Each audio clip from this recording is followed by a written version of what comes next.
and now he's continuing with that. And meantime, now he's going to join with our Doctor of Business Administration program also, which we are starting soon. And because he's a good achiever from the MBA also. So anyway, now meantime he wants to continue himself as an entrepreneur. So he's going to put this to the market recently after he complete the research with the University of Peradeniya. But initially when he's doing the research with us, he did it on his own. He did a real research. Right? All of you have to do a real research. Right? It's not like asking a couple of buddies to come overnight, giving the questionnaire to them, give them pizza and go, Machak, fill this. That's not a research. If you have that in your corner of mind even, I'm sorry, you are not going to gain anything out of that for your knowledge. You spend 12 weeks or 3 months, you have 3 supervisors to guide you, and you do something for the sake of passing the MBA. What's the point? Why don't you really implement what you really want to do? Because you have 3 people to guide you. One day you can really start. Right? So you have consultants free of charge. Right? I'll be guiding mainly for the strategy and the management side. Nishant will guide you for the research side, and Skanda Kumar as usual for the finance side. Because you have to come up with the financial projections. Right? So you have 3 supervisors on their specializations. So get the maximum out of them and do a real research and see the potential one day that you can implement this business idea. Okay, then some students already they might have decided, okay, I'm going to come up with my own new business. But it's not something to the world for the first time. Is it okay? Yeah, that's fine. That's fine. Then are you going to open exactly a new business just like the other competitors are doing? No. Then there's no difference between you and them. How you are going to market your business? How you are going to convince the customers why they have to come to you rather than going to anyone else? Then what you have to do? You have to be innovative. You have to be innovative. How you are going to become innovative? For an example, we say you are going to come up with, we say for an example, I'm not going to use the examples but I use in MSc class. I'll come up with, because I saw many people have started laundries. Can you remember my laundry example in the class? Right? Examiners who are marking the assignment told, Apsara, your students are going to start laundries. So you may say, oops, that's the example I quoted in the class. Can you remember? Innovative laundry, which I did in MSc class? Okay. Not that. We'll come up with something else. Okay, you are going to, start up a gym. There are many gyms in whatever the locations, around Colombo. You have to first of all select a target market, select a location with less rival, less competition. And you can't be just another typical gym like others. Then what are you supposed to have? Maybe you can specialize, you can make it unique with the type of trainers you have. The qualified, experienced trainers. Physiotherapists, because some people are coming to the gym not only to get a workout and burn calories. Some people, doctors have prescribed them, you have to go to a gym and do these workouts if you want to get cured from this back pain. Then not just a normal trainer in the gym, you should have some kind of a physiotherapist there. You think from that angle. And also, maybe some exercising machines, which is not that familiar in Sri Lanka. Maybe you have a couple of them in your gym. Other places they don't have that. In that way also you are innovative. Okay? Maybe you have maybe a small kind of a, we say, what do you call, you can't say pastry shop, kind of a small restaurant also in the same building. Maybe it has food items for health conscious people, and the amount of calories that you get when you consume that plate also mentioned there. People who are health conscious, they come there for exercises. Anyway, they can't stay without eating food. Okay, they are going to the same place because once the workout is over, you have the need of having a good fruit juice or maybe some kind of a meal. Okay, without going and eating a meal with a lot of calories, if I can find out the right meal, the right amount of calories, which is smart, that's ideal for me. Just an example, now all don't start gyms. Now this is how you became innovative. Now I'll take another example of how BSc became innovative. Now BSc is not a new business, it's an existing business, just to show that there are many MBA selling places in the country. There are many good institutions in Sri Lanka, just like us, and I always believe we are better. Why? Because we are innovative. How we have become innovative? We are also MBA providing college, but how we have become innovative? There's no other place who deliver all the modules with the support of foreign lecturers. They have few modules, not the entire program done by foreign lecturers. So, but we have. In that way, as an institution, we are innovative. We don't have every weekend classes or 3 days evening. Again, weekend also here. We don't have something like that. We have once in 6 weeks or once in 5 weeks, classes are scheduled. So it's perfectly matching to our target market schedule. In that way, we are innovative. Right? And you get the right blend of foreign and local lecturers mix. You get foreign lecturers to deliver you the module and local lecturers to contextualize it according to the way that Sri Lankan students can understand. That is what we try to do in our tutorial. When the foreign lecturer asks on the last day, okay, students, are there any questions? All are silent. Right? Then only you come with the questions to us. I like that. I like that. You know the amount of support that I gave you throughout. Unfortunately, I met you only for one module. I didn't even meet you for IB. Yeah.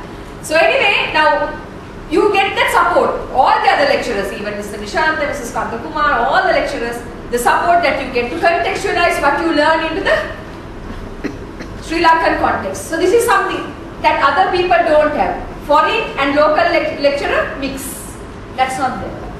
And also the course fee. Very competitive. And also other facilities. Right? You have good classrooms with air conditioners. I believe that always there's room for improvement.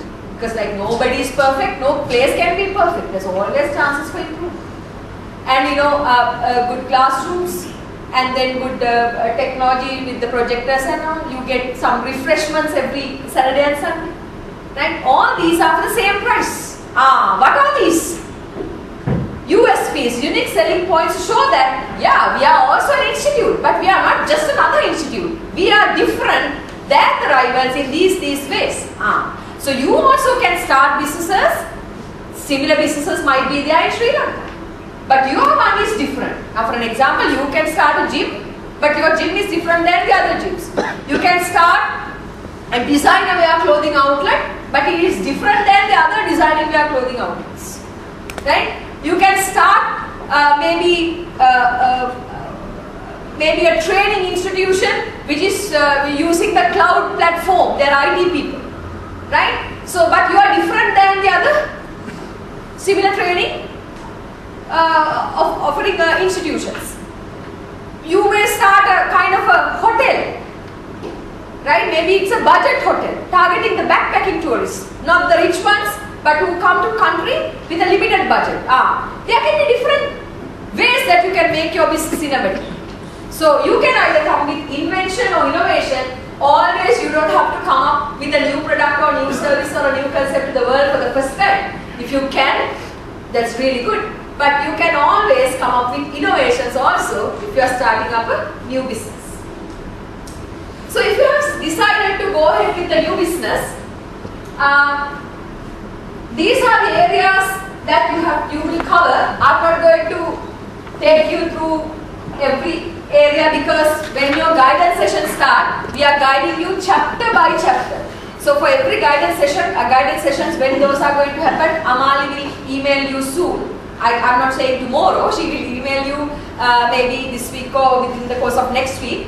So from then, you know when your 12 weeks starts and when you have each and every guidance session. Since you get it in advance, please plan your other schedules accordingly because you don't get individual guidance sessions for the final project. Why? Because you should have all 3 supervisors to guide you. It's very hard to find a time when you come individually that all three are free at the same time. Okay? So therefore make sure you don't miss any guidance sessions. Since you get them in advance, so please plan your other schedules accordingly.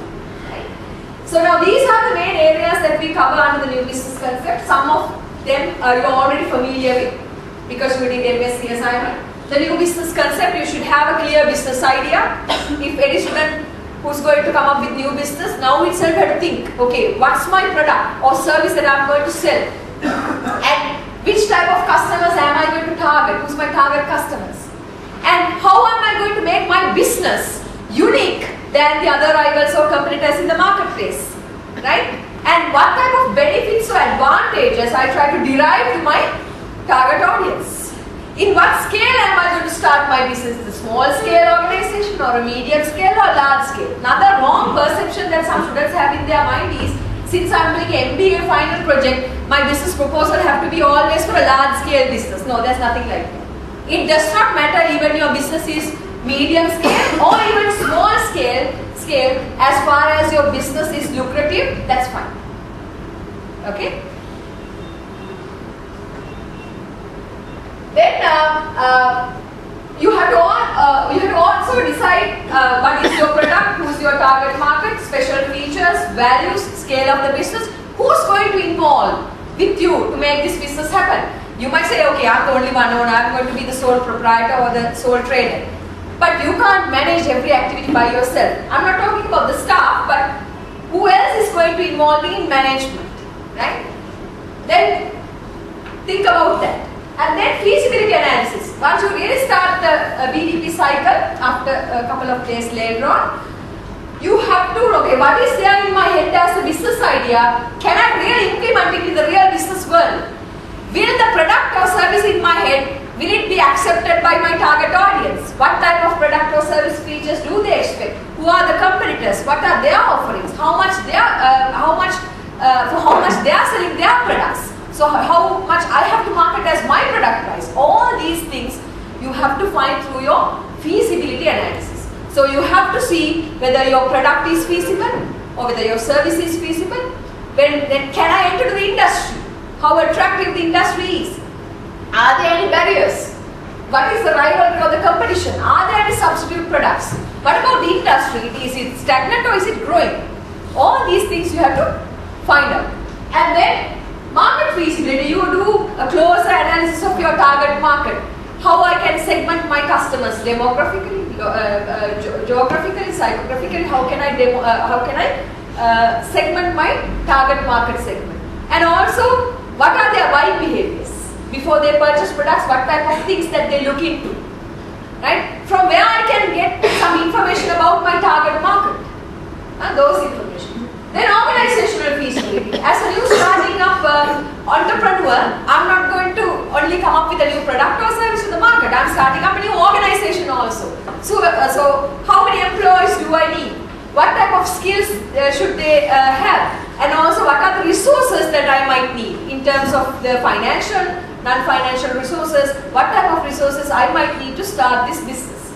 And then you have to do the financial feasibility, you have to come up with, you have to do the calculations of your startup capitals and your working capital, and you have to separately calculate and show what are your fixed costs, what are your variable costs, but when your business will break even. So all these things, and also you have to do forecasting for the future. Now if it is a new business, you have to do the forecasting for the next 12 months. If it is an existing business, you have to do the financial forecasting for the next 3 years, right? So you have to do the financial feasibility, and then the business model. Maybe you can remember we did a business model canvas for the MSc, something similar to that, but the expanded version we are doing here. So that you have to identify the key components which are essential for you to deliver the right values to your target market, and you have to explain that, and then you write your business plan. So these are the main areas that you have to cover if you are going to do the BDP for a new business. Now there can be students who have decided, okay, I'm going to do a business proposal for an existing business. I have a company and I would like to propose something for that company. Then what you can do is, I'm sure you are familiar with this model here, and soft matrix. There are different business ideas that you can propose to make your business grow in the external marketplace, but you have to select the most appropriate one and propose. Why? Because some students, they propose through their BDP a penetration strategy, new product development, and also reaching new market also. Many areas, perfectly okay, we are not limiting you, but what will happen? You propose many areas, but your research has not covered those areas, then you lose marks. Select the business idea which is more appropriate to your company at the moment and propose that and do a good research to cover that scope. You can propose 100 things, but if your research does not cover those 100 areas, so that means your research scope is very narrow. But you have proposed a bigger scope, but research is not covering that scope, then you are losing marks. Okay? So what you can propose then? If it is an existing business, you can select, okay, at the moment your company is doing okay or maybe really well, but in some aspects, maybe in some products or maybe in some service providing areas, you can see that your company has not used the maximum potential. Or maybe for certain products, the customer demand is declining. You have recognized by when you analyze the past sales. Then you can come up with a penetration strategy to identify, to do a customer survey to find out their satisfaction and to see why they are not happy with the product, and then identify where you can improve and come up with a strategy to enhance your product or service quality to make sure you preserve your existing target market while you are capturing new ones for your existing products. So you can come up with a penetration strategy. Or maybe you are doing really well with your existing products and your target market is really happy, and now you can see that your company has the potential of coming up with another new product to the same target market, to the same customers, but you are coming up with a new product. So then you can propose that, right? Only thing is you come up with a new product, but your target market is the same people with whom that now you are catering to. Then existing products or new marketplaces. That means you are doing really good in terms of business in one area or with a certain type of market segment. Now you want to expand your market. It can be, for an example, geographically reaching a new market. Maybe you are doing really well in Colombo area at the moment. Maybe now you want to step in outside the Colombo. Maybe you want to start up a branch in another place in the country. Or maybe you are already doing really well in Sri Lanka. Now you want to take your business to international market. International market maybe to a selected country. If you are proposing something like that, say taking your product to an international market, remember to see whether that international customers are willing to accept your product. You have to do the research there. Because no point of asking questions from the Sri Lankan customers whether they like the product, because now you are going to take your product, for an example, say to India. Then you have to take the views from Indian target market to whom you are going to sell the product. Keep that in mind, whether do I have the potential of doing so, right? Then diversification. Diversification in the sense like at the moment you have certain products and you have a selected target market. While you are maintaining that product portfolio and target market, you have focus into another area. As an example which I told earlier, as a bank you are doing really well, and now you want to come up with your products are banking products and your target market is whoever the customers who are looking for these type of banking services. But now, okay, while you are maintaining that business, you focus into, okay, school leavers. That's your target market. Who would like to pursue their career in banking industry? You are going to start up a training school for the people who are joining the banking industry. It's not specifically for your bank, to any bank. You have seen that there are certain skill gaps in the people who are joining to banks. So you are going to come up with a training school for the people who are going to join for the banking industry. Diversification. Providing training school is not your main product. Your products are banking products. Your target market was banking customers. Now school leavers who would like to get jobs in the banking industry. New service to a new market segment. Diversification. So don't select all, select the most appropriate option, one out of this and propose, and make sure you cover it from your research. So if you have decided to, same thing what I explained, if you have decided to go ahead with an existing business proposal, these are the main areas that we cover. Right? As I told for the new business also, we are not going to explain the detail today, because when your guidance session starts, we are going to take you through each and every chapter, even section by section. Because when you take a chapter, there are many subsections. We are guiding you for each of them. That's why I said don't miss the guidance sessions. Okay? So strategic business review, since it's an existing business, before you make plans to reach a different level, first of all, you should know where you are as a company at the moment. So you have to do a situational analysis of the company, and that area you do under the strategic business review. You first of all identify as a company where we stand at the moment. Right? And then strategic business direction and purpose. So as a company which has the intention to grow, what are our future aims and objectives?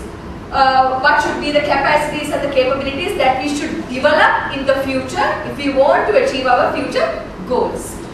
Then strategic business options and choices. You identify different ways that your company can grow, and selecting the most appropriate one, which is the one that you are proposing through the BDP, and then coming up with your research findings to prove that that's the most appropriate business option to propose for your existing business at the moment.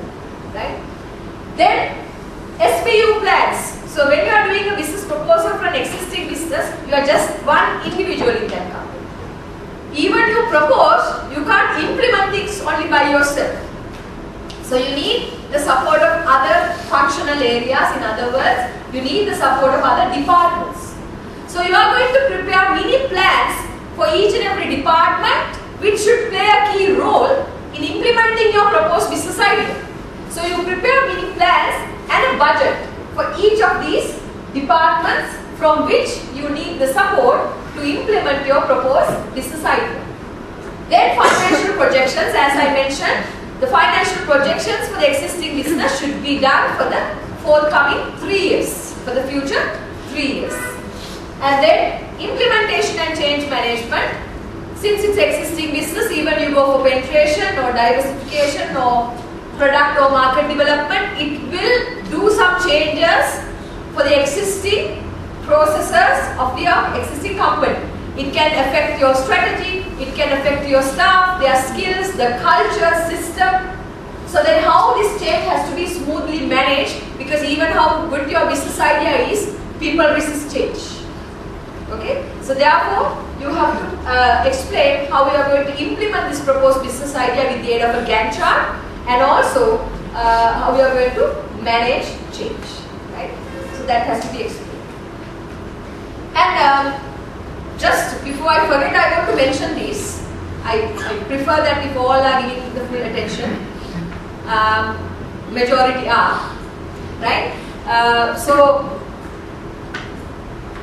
you can't take any contents from your entrepreneurship assignment to this.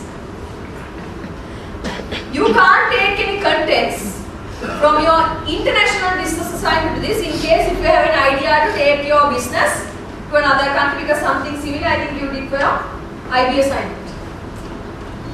Basically, you can't take contents from any of your previous assignments to this. Now no one can say, we didn't know this was not told in the class, I didn't know this.